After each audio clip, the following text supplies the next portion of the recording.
We back, man. Welcome back. What it do, gang? Man, playoffs finally here. I'm happy to be back with you. If you're new here, you don't know, I'm your host, Chandler Blakely, aka Goose. This is the Golden Goose DFS experience where we specialize in single entry 3 max and 20 max content. But have no fear, man, no matter your style of play. If you play NBA DFS at all, you know this is one of the best spots you can be in. So go on and hit that subscribe button. Turn notification bell so you can be here rocking with us throughout the playoffs. Also, do me one small favor, man. Hit that like button for your boy. It's greatly appreciated. I appreciate you. Thank you for tuning in on this Saturday morning, all right? Listen, let's get to it, man. I missed y'all. It's been a minute, man. How y'all do during them play-ins? We got that out of the way. Now the big show is here. This is the playoffs, the official start of the playoffs, and how we're going to be bringing this to you. We're going to do the show a little different with these playoff slates. So since it's being that it is smaller slates, and y'all know how I feel about smaller slates, I don't really giving you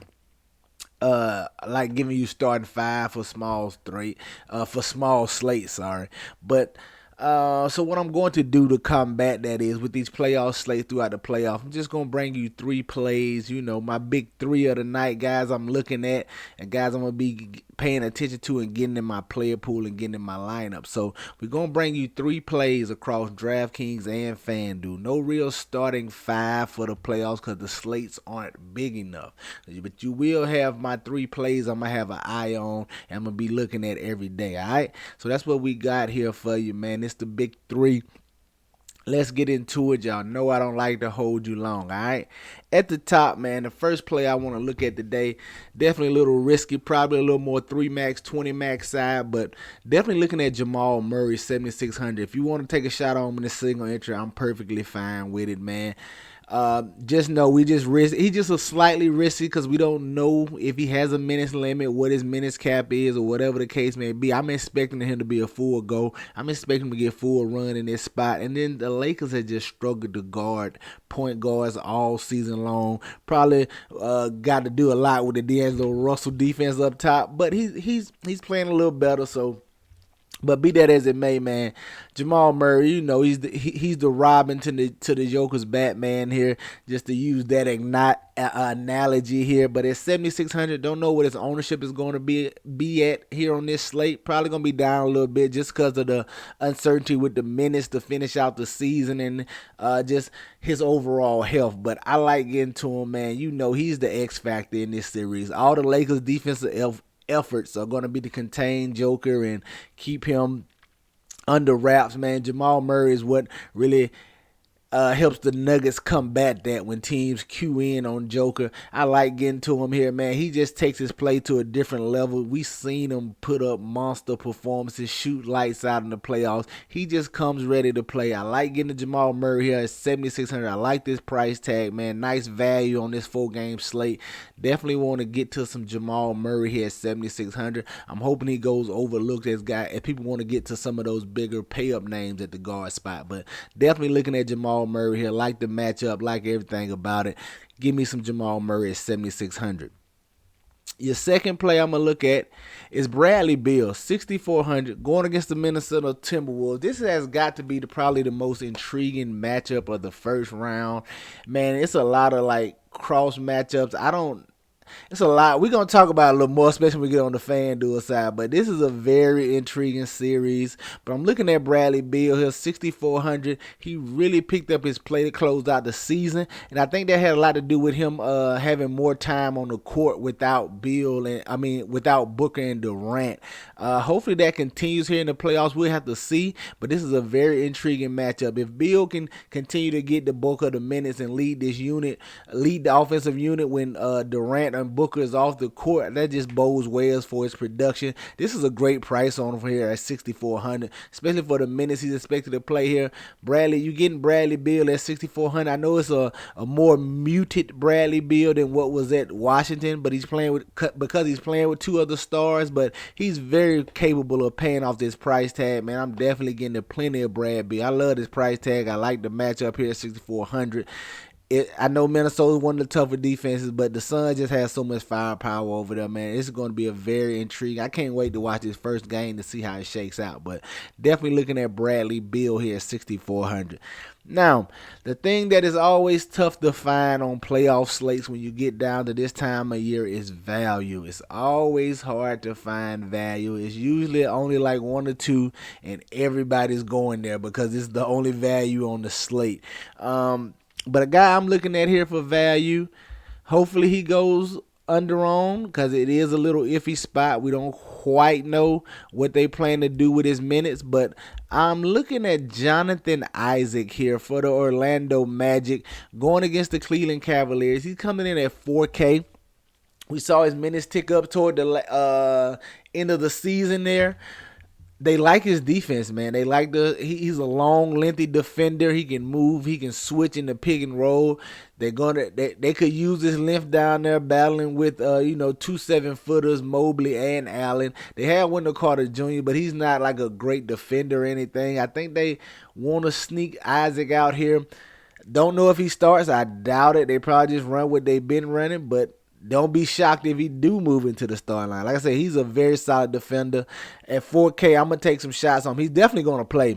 He's definitely in the rotation. That is a fact, but it's just the minutes that we're worried about here in this spot. But definitely Jonathan Isaac, I got my eye on. He definitely could be a good pivot if everybody goes back to Batum coming off the big game he had. If Batum is going to be a chalky value piece, I think Jonathan Isaac is an excellent pivot. But that's just a value piece I have my eye on right there. All right, there you have it, man. 3 plays I'm looking at on DraftKings: Jamal Murray, Bradley Beal, and Jonathan Isaac, man. All right, get you some exposure to these guys. Get them in your player pools. You know they're gonna be in mine. Let's go look at FanDuel and see what I'm feeling over there, man. All right, FanDuel. On the FanDuel side, at the top, man, the first name I want to look at, I'm just staying with the king, LeBron James, 10-6 over here. Listen, it's the matchup against the Nuggets. It's gonna take all of his full powers to beat him here. It's going to take the full LeBron James game in and game out to beat these Nuggets. We saw the series last year. He has to do everything. Whenever he goes off the court, they're in trouble. He's live for a triple-double. It may take a triple-double for them to get a win here in this series against the Nuggets. But I like getting the LeBron James at 10-6, man. You know he's going to shoulder the load. He's built for playoff basketball. Just get to the king, all right? Now, the second guy I'm looking at over here, I'm very intrigued. Now, I'm going to just classify this at 20 max because I don't know about this matchup, how it's going to pan out. It's a lot of question marks. But the guy I'm talking about is Karl-Anthony Towns, 7,700. Listen, tough matchup here, big-time series here against the Phoenix Suns. The problem with this is when you just look at this game overall as a whole and look at matchups, I don't know who Karl-Anthony Towns checks for the Phoenix Suns. Like, Nurkic gonna be down there fooling with Gobert.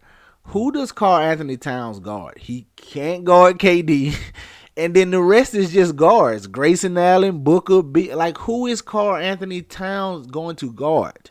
Like that is the question. Like I don't know.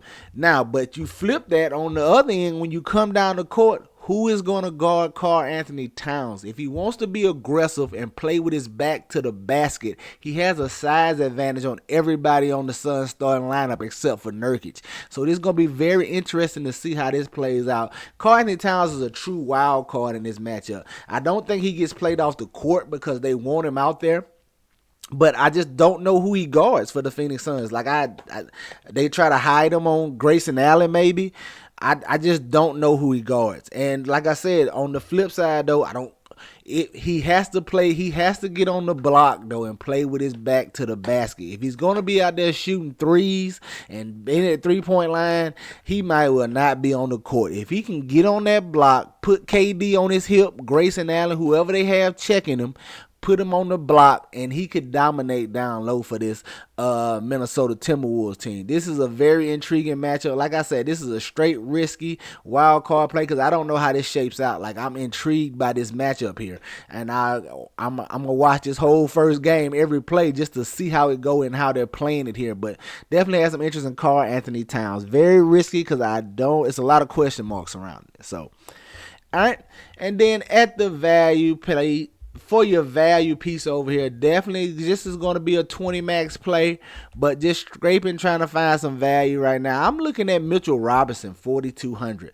He's coming off an injury. He's been easing his way back into the rotation. Expecting Hartenstein to get the start here still, but it's Embiid, man. They're going to need everybody possible for to go against Embiid. They're going to need all their fouls. They're going to need plenty of bodies. Mitchell Robinson could see his minutes tick up here in this spot, especially if Hartenstein gets in foul trouble, since he should have the first crack at Embiid. So we shall see. But definitely think Mitchell Robinson is playing. They're going to need that size to run at Embiid. Even though nobody over there can guard him, they're just going to need those bodies to try to contain him. And I got my eye on Mitchell Robinson here at 4,200. Expect him to continue to ease back up into this rotation. But Embiid is just going to be a load for anybody down there. Like I said, the best case scenario probably in this spot here is Hartenstein get 2 quick ones, fooling around with Embiid, and then Mitchell Robinson sees this run early and often. But Mitchell Robinson is a foul risk too when he's out there, so